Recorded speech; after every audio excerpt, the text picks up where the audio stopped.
The issue is tyranny of thought through tyranny of conformity.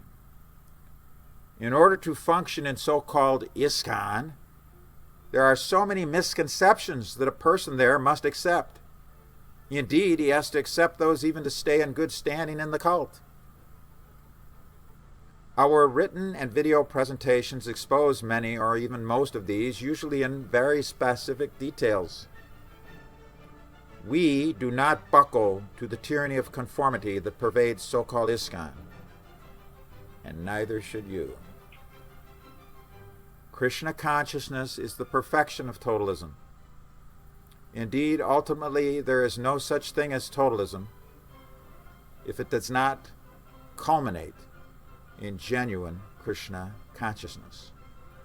This entails logic and argument, buttressing Shastric evidence and injunction.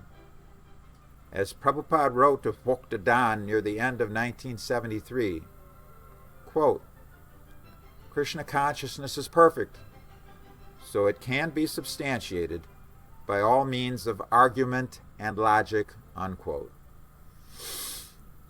In other words, the potential for pseudo-Krishna totalitarianism will be completely destroyed when totalism in the true Vedic sense of the term, is recognized by enough people and devotees that it replaces today's momentum toward tyranny.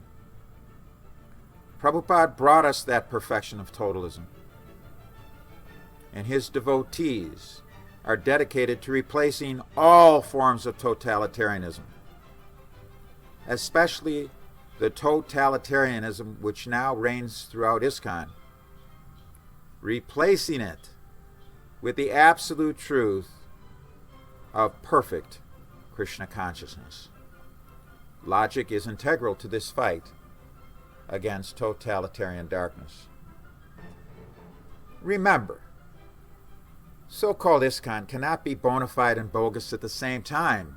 It cannot have the attribute of legitimacy in its formulation and formation if these were and remain underpinned by that which was not authorized by His divine grace.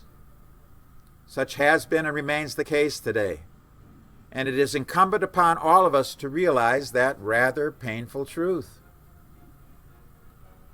It is time to confront the illogical and unethical foundation of the fabricated so-called ISKCON Confederation and expose and thus completely reject its power node, the vitiated GBC.